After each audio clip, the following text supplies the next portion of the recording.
Halo halo halo halo, bertemu lagi dengan Mister Catu, sahabat peliharaan eksotik. Ya, sebelum kita lanjut dengan videonya, jangan lupa bagikan video ini jika kamu merasa penting. Nah, hari ini kita mau bahas tentang suatu hal yang pastinya menarik, yaitu tentang ular berbisa, yaitu seputar jenis, dampak, dan pertolongan pertamanya. Jadi di luar sana banyak banget beredar informasi yang ya bisa jadi benar, bisa jadi salah. Tapi sebelum kita masuk tentang ular berbisanya, Mister Jatuh mau ajak kita untuk samain persepsi dulu tentang apa itu ular dan bagaimana itu ular. Oke? Nah, yang pertama bahwa ular adalah predator atau pemangsa. Predator itu punya cara melumpuhkan mangsa dan pertahanan diri.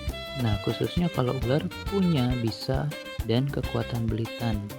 Bisa itu dengan gigitannya, lalu belitan itu untuk ular yang tidak berbisa menggunakan belitannya untuk melumpuhkan mangsanya. Nah, ini beberapa hal yang perlu kita ketahui juga tentang ular, yaitu yang pertama, ular itu tuli. Tuli berarti dia nggak bisa dengar sama sekali, bukan dia cuma karena nggak punya daun telinga ya, tapi memang dia tidak punya indera pendengaran. Yang kedua, dia mencium dengan lidah bercabang. Walaupun lidahnya bercabang, tapi bukan dipakai untuk merasa, tapi untuk menangkap partikel bau di udara, kemudian dia lempar ke sensor Jacobson di langit-langit lidahnya. Yang ketiga, dapat mendeteksi panas dengan nostril atau titik-titik yang ada di sekitar mulutnya itu bisa mendeteksi panas. Selanjutnya, tidak punya bau badan atau tidak ada kelenjar keringat. Karena memang dia nggak punya kelenjar keringat, jadi dia nggak bisa menghasilkan bau badan. Terus ada orang yang bilang katanya ular itu bau badannya. Ya mungkin kalau posisinya udah terluka tuh ular juga bisa mengeluarkan bau karena adanya darah yang keluar, atau mungkin bisa juga karena memang ada beberapa jenis ular yang mengeluarkan bau yang tidak sedap seperti ular cicak yang mengeluarkan bau ketika dia merasa terancam, tapi itu bukan dari badannya, itu dari memang dia mengeluarkan sejenis bau dari kloakanya ya. Nah, selanjutnya dia ini hewan berdarah dingin. Berdarah dingin itu berarti suhu tubuhnya dipengaruhi oleh suhu lingkungannya, dia nggak bisa mengatur suhu tubuhnya sendiri. Lalu kalau kita lihat ular itu dia suka berjemur, atau sebagian juga ada yang suka mencari tempat yang hangat termasuk ke dalam rumah. Ketika suasana sedang terlalu panas atau terlalu dingin, dia masuk ke dalam rumah, itu berarti dia sedang mencari kenyamanannya sendiri. Yang keenam, dia tidak bisa mengenali wajah.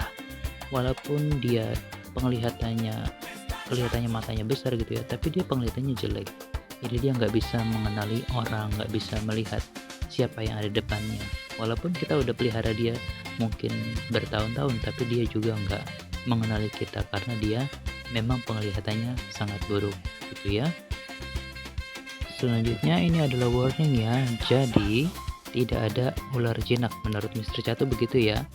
Walaupun ada yang kelihatannya tenang, kalem, tapi dia bukan jinak, itu karena dia pasif. Sedangkan beberapa jenis ular memang punya karakter yang sangat kagetan dan dia sangat agresif, jadi ya itu kembali kepada jenis, juga berpengaruh juga sama cara handle kita. Jadi ular itu sangat reaktif dan juga ada yang sangat pasif, tapi bukan berarti dia jinak.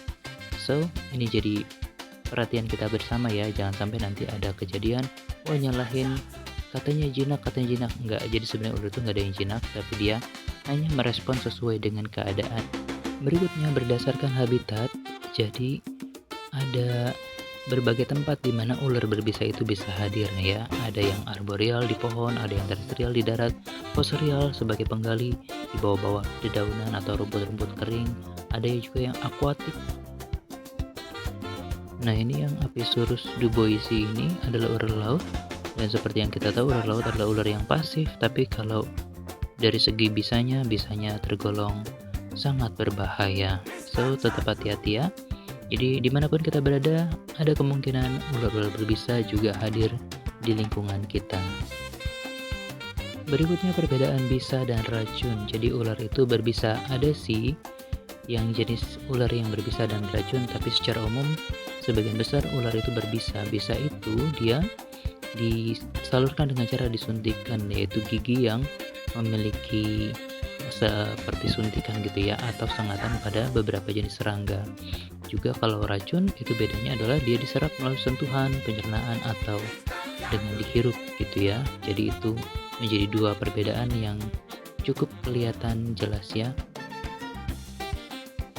Iya, ini adalah beberapa catatan yang bisa kita temukan di Google ya. Ini saya rekap aja. Jadi Indonesia memiliki kira-kira 349 sampai dengan 460 spesies ular dan 77 jenis diantaranya ular berbisa, dan banyak juga kasus-kasus gigitan yang terjadi yang dilaporkan dan yang tidak dilaporkan, sehingga ada yang terdata, ada yang tidak terdata. Berikutnya bisa ular terbagi atas cara kerja dan dosisnya. Maksudnya cara kerjanya itu berarti menyerang apa? Yang neurotoksin itu menyerang syaraf dan hemotoksin itu menyerang hemoglobin atau sel darah merah. Sedangkan berdasarkan dosisnya ada yang non-venom, ada yang menengah, ada juga yang berbahaya. Nah, jadi dari tiga-tiganya itu yang paling aman pastinya yang nggak berbisa ya. Tapi aman bukan berarti tidak punya kemampuan untuk mengancam. Sekarang kita masuk ke jenis ular berbisa dan tidak berbisa. Nah, ini ada beberapa jenis yang saya kasih tanda jempol berarti dia nggak berbisa, sedangkan yang tanda seru itu berarti berbisa. Nah, Boiga dan Dropila itu dia berbisa menengah. Terus di bawah ada si cantik biru, ini ada Blue Chondro atau Morelia viridis, ada juga Blue insularis. Nah, yang Blue Chondro ini dia termasuk keluarga Morelia atau piton pohon. Dia nggak berbisa, sedangkan Blue insularis ini jelas-jelas keluarga viper. Jadi dia sangat-sangat berbahaya. Begitu juga dengan Bungarus candidus di sana ya, dengan ciri umum yaitu ekornya lancip. Dan ini sangat-sangat berbahaya kedua-duanya dengan tanda seru ya yang besar. Kalau tadi bicara tentang motif, sekarang kita bicara tentang bentuk. Tampilan visual bentuknya Najas putatrix yang berbisa, kemudian dengan Pittosporus itu kalau saat lehernya tidak mengembang itu mirip-mirip. Kemudian Ophiupagus hana atau king cobra itu dengan Pias carinata atau king koros itu juga mirip-mirip saat lehernya tidak mengembang. Nah, Albulabris dengan Ocephalum ya, Gonyosoma ini atau ular bajing ini looknya sama-sama punya ekor yang berwarna berbeda ya, walaupun warnanya kalau albo itu lebih merah, tapi ya kalau ketemu sepintasan pasti kita akan menganggap kedua-duanya sama dan identik, padahal dua-duanya sangat-sangat berbeda ya. Yang di sebelah kanan dengan jempol-jempol hijau itu semuanya tidak berbisa, sedangkan yang di sebelah kiri itu adalah ular-ular berbisa yang sangat berbahaya. Tetap waspada. Nah, ini adalah ular-ular yang memiliki tampilan yang sangat khas, yang ya bisa dibilang tidak banyak yang sama, tapi kalau kalian ketemu dengan yang ini pasti sangat mudah dikenalin ya. Cuma ya mereka juga menyamar dari antara habitatnya mereka, jadi kita tetap waspadanya dengan habitatnya karena mereka bersembunyi. Ini semua jenis ular berbisa dari segi bentuk memang sangat-sangat berbeda, dan khusus untuk Rhodopis subminiatus ini adalah ular yang berbisa dan beracun ya. Jadi bentuknya sudah kelihatan, ini khas banget si Rhodopis subminiatus ini. Dia picung ini dia punya leher yang sangat menyala, dan ini dia bisa mengembang juga tapi tidak sebesar kobra ya lehernya, jadi bisa jadi ciri khas juga yang bisa diidentifikasi. Dan di bagian leher itulah ada kelenjar racunnya, jadi ular ini berbisa di bagian taringnya dan punya kelenjar racun beberapa pasang di seputar lehernya ya, di tengkuknya ya. Selanjutnya bentuk kepala ular. Ada yang bilang ular berbisa itu kepalanya bentuknya segitiga. Yang mana yang segitiga? Ya, ada Tropidolaimus subbanulatus ya, itu yang bentuknya segitiga. Tapi Najas putatrix itu adalah kobra Jawa. Terus Bungarus fasciatus itu adalah ular yang juga setara ya, welang-weling itu sama-sama berbahaya. Jadi yang mana yang tidak berbisa? Enggak, tiga-tiganya berbisa. Bentuk kepala bisa membedakan atau enggak? Enggak. Oke. Nah, sampai di sini kita bisa lihat pertama dari segi warna maupun motif. Itu enggak bisa dibedain mana yang berbisa dan yang enggak. Bukan cuma dari situ. Terus juga dari segi badannya, bentuknya gitu ya. Looknya itu tidak menjamin. Bahkan dari segi bentuk kepala juga nggak menjamin apakah itu ular yang berbisa atau enggak. Ya secara umum kalau kita memang belum mengetahui betul jenisnya apa, sebaiknya waspada dan tetap jaga jarak. Kalaupun kita tahu dan ternyata lagi apes, kan mungkin mata kita kurang jeli, bisa juga jadi berbahaya. Ya sekarang kita mau lihat organ yang bekerja sama untuk menyuntikkan bisa pada ular berbisa melalui taring bisanya. Taring bisanya itu seperti suntikan. Kalau kita kenal suntikan mungkin baru abad keberapa kali ya, sedangkan evolusi sudah membuat taring yang begitu canggih sejak zaman purbakala ya. Jadi ada ototnya, ada kelenjar bisanya. Waktu ototnya menekan, kelenjar bisanya kemudian mengeluarkan bisa dan disuntikan melalui giginya pada taring bisa yang sangat efektif dapat menyuntikkan bisanya. Cuma posisi taring bisa ada yang beda-beda ya. Ya, di sini teman-teman bisa lihat posisi taring bisa pada viper emang sangat mencolok ya, dan itu sangat-sangat menantang. Sedangkan pada Elapidae dan juga Colubridae itu mereka punya posisi taring yang agak ke belakang, ada juga yang memang kelihatannya kecil dan tidak bisa melukai, padahal kalau kena tetap bikin kita ya keringat dingin sampai bahkan jadi dingin sepenuhnya. Ya, ini adalah bentuk tengkorak dan juga taring-taring dari jenis ular. Yang sebelah kiri yang kasih jempol itu berarti taring keluarga piton ya, yang tidak punya taring bisa yang khusus. Bentukannya kurang lebih satu dengan yang lain sama, sehingga ini merupakan taring pencengkram yang membuat mangsanya tidak bisa kabur ketika digigit. Sedangkan yang di sebelah kanan dengan tanda seru itu adalah taring keluarga viper, di mana taringnya itu semuanya kecil, nggak kecil juga sih sebenarnya ya lumayan lah untuk mencengkram, dan dilengkapi dengan dua taring ya, sepasang taring di depan yang sangat-sangat menantang. Ini kayak Sabertooth ya.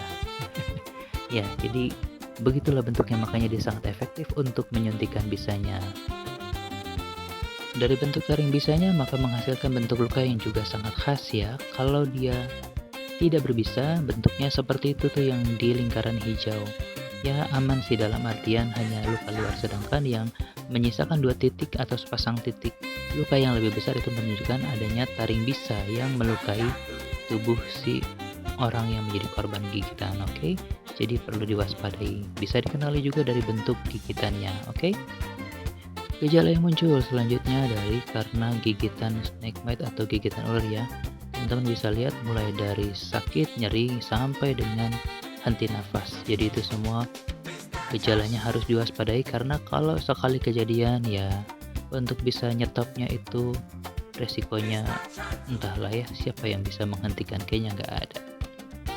Selanjutnya tentang penanganan awal pada gigitan ular ya, ada yang jangan dilakukan, mulai dari menyedot sampai dengan menggunakan obat-obatan yang tidak diketahui fungsi dan manfaatnya, jangan dilakukan ya. Kalau ini kecepatan, teman-teman boleh pause aja ya. Yang pasti yang harus dilakukan adalah satu, jangan panik. Gimana ya biar nggak panik ya, maksudnya ya kitanya nggak perlu membuat suasana tambah mengkhawatirkan ya. Kita udah tahu itu cukup berbahaya, so kita harus tetap tenang supaya tidak terjadi pergerakan atau peningkatan denyut jantung gitu ya. Nah, terus lepaskan benda atau perhiasan yang ada di area gigitan supaya memperlancar peredaran darah tanpa mempercepat peredaran bisanya itu sendiri. Kemudian segera ke fasilitas yang memadai untuk ditanggulangi. Oke. Ya, secara garis besar seperti ini ya. Jadi kalau kena gigitan, tetap tenang, gunakan bidai supaya tidak aktif bergerak, kemudian segera ke rumah sakit atau fasilitas kesehatan terdekat, baik itu puskesmas ataupun rumah sakit. Selanjutnya kita akan mendengar penjelasan dari ahlinya langsung. Ini semoga kalian bisa menyimak dengan baik dan ini bisa terdengar dengan jelas ya. Dan nanti akan dijelaskan sama Dr. Tri. Dr. Tri ini adalah ahli pertama di Indonesia tentang penanganan bisa ular, gigitan dari bisa ular berbisa ya. So, simak baik-baik dan semoga bermanfaat. Hal yang pertama harus Anda lakukan adalah first aid atau penanganan awal yang benar, yaitu membuat tidak bergerak bagian yang digigit ular.